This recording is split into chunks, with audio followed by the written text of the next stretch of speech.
In this video, we will remove the needle bar and the entire thread take-up system on this early model Singer 99. Let's get started.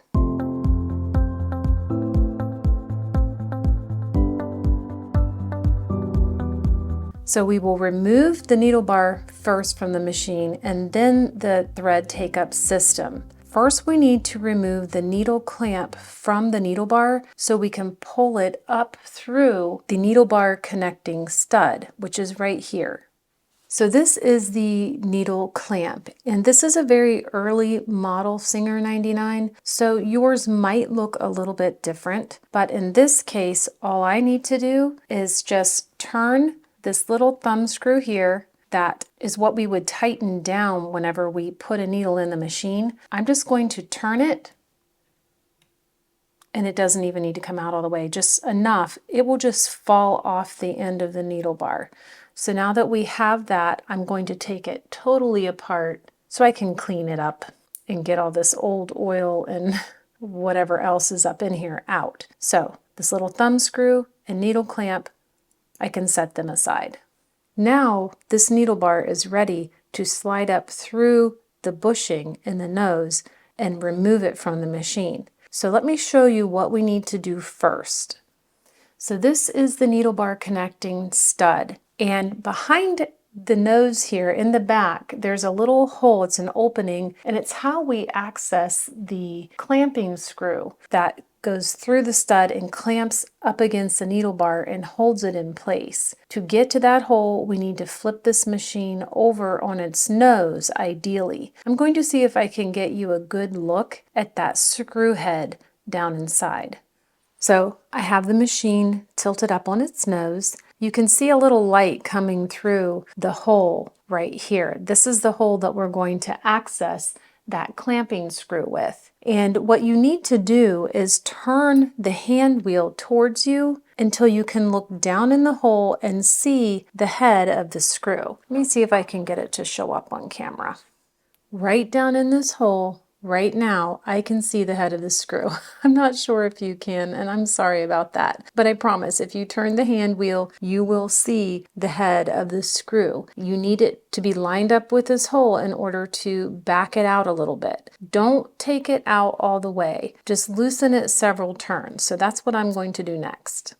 So you'll find that you need a shorter screwdriver because when you want to work inside this hole, if your screwdriver is too long, you're not going to be able to get in straight up and down. And working at an angle isn't ideal. That's how you can strip out the head of the screw, which you don't want to do. So line up your screw so you can see it through the hole using a shorter screwdriver. Make sure you have it down in the head of the screw properly, and then it's just left to loosen. Use downward pressure and just several turns. It doesn't take a lot, just several turns. Before you flip the machine back up, go ahead and grab your needle bar and see if it twists for you now a little bit. Then you'll know that you've loosened that screw enough. Now we can flip this back over and pull the needle bar out. Now, if your needle bar is stuck and you're sure that you've loosened the screw, you may want to drop some penetrating oil in two places. Right here, where the needle bar starts to go down into the body of the machine, and then up at the top. You should be able to see the needle bar sticking out of the top. Drop some oil there. Then just try twisting it. Usually that's all it takes to break it free. Once it's loose, you can just slide it up through the top of the needle bar connecting stud. Just like that. Now, you should be able to grab this stud with your fingers and just pull it straight out, assuming everything is free. Sometimes these can be a little stuck, which means more penetrating oil, but I'm just pulling this right out, and now I have the needle bar connecting stud and clamping screw in my fingers, and you can see it here. If this screw's backed all the way in, you should be able to see it poking through this hole just a little bit. That's what presses up against the needle bar and clamps it in place. Once you have it off, just go ahead and take it all the way out. It's just easier to take it out this way than trying to get it out through the hole in the back. So here we have the needle bar connecting stud and clamping screw. We can set those aside.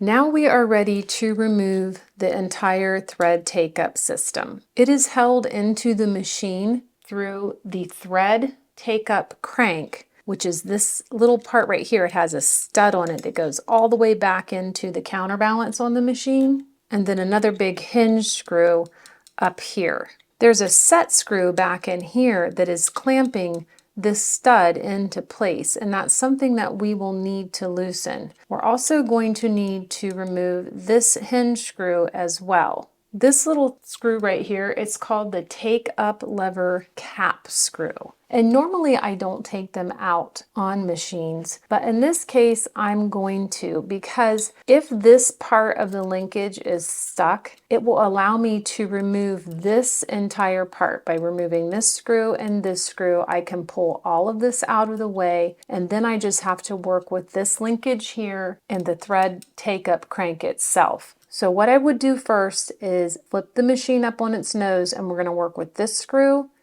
and this screw. And this screw is a little unique, so let's take a look at it.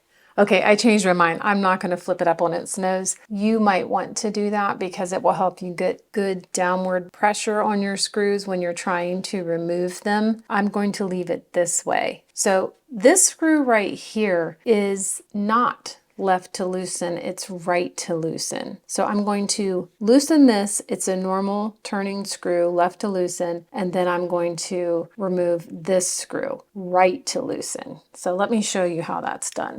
So I have the appropriate size screwdriver, just get it right in there, and you can go ahead and take it all the way out. And I want to show you what it looks like. It's a hinge screw. See the little shoulder right there. It connects through this part of the linkage all the way back into the machine. Set this aside for now.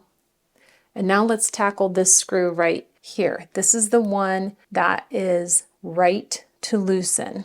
And just be careful with these because the cutout in these screws are just a little bit different than your average cutout, and it's really easy to strip them out. But you'll see when I take it out, that linkage is going to fall off. So I'm just going to remove this part of the thread take up here and set it aside. And look at this little screw. It's just a little stubby little screw. But by having it out and taking out this part of the thread take up, which we have the take up lever right here and then the rest of this linkage here. But having this out of the way, it's going to help us remove this stud right here. And you can see you get a much better view of the actual thread take up crank. Now, on this counterbalance where the take-up crank goes in, you'll notice at one end, on the opposite end of where the take-up crank is a big screw head. This is not a screw that you want to touch. That is like a set screw for the counterbalance onto this main shaft here, so you're not touching that. But if you spin it around, you will find on the end, the opposite end, is another hole, and that hole is where a set screw is, which is pressing up against this take-up crank and keeping it in place. I'm going to show you the hole on the back of the machine and how we access it, but we need to loosen that set screw to pull this whole portion out, and this little linkage right here is going to come with it. So I can lay this down now, backside up, and we can get to this screw. So as I turn the hand wheel, just so you have an idea, this big hole right here, you can see there's a head of a screw right in there. That is not the one we're going for. It's actually a little bit bigger than the one that we're looking for. If I keep turning the hand wheel, and you can see now there's a much smaller screw there. That's the set screw I need to loosen to pull out the whole thread take-up crank. So this is left to loosen. If you struggle with this, remember you need a well-fitting screwdriver, downward pressure, and it's okay to drop some penetrating oil on the top of this screw and see if you can get it to work down in a little bit to help you out. So this is what I'm removing now. So again, left to loosen. And you don't have to take this all the way out. But since I'm back here and I want to clean this all out anyway, I am going to take it all the way out right now. And I have a magnetic tip screwdriver. Here is the set screw for the thread take-up crank. So set it aside. Now we can take the crank out. So here's the take-up crank, and you should be able to just grab it and pull it out. If it does not want to come out, lay the machine down, put some penetrating oil in the hole that held the set screw that you took out, and just try breaking it free. And if you have a little pair of pliers, you can kind of grab right here and give it a few twists, and sometimes that will help. It should just pull right out. And then you can see we have the take-up crank, which is a stud, and there is the flat spot that the set screw rests on. And you have this linkage here as well that takes the needle bar connecting stud and clamping screw. This little part can be hard to remove, trust me, but you can get it out with enough patience. So let's look at all the parts we removed. We removed the needle clamp, the little needle clamp and thumb screw. We removed the needle bar. We removed the needle bar connecting stud and clamping screw. That's these two right here. The hinge screw for the top of the thread take-up linkage. This little right to loosen take-up lever cap screw. The thread take-up lever, this linkage here. This is the thread take-up lever. The set screw for the thread take-up crank stud, which here is that. And then the linkage, which holds the stud and the needle bar connecting stud all into place. And that's it. That's all the parts.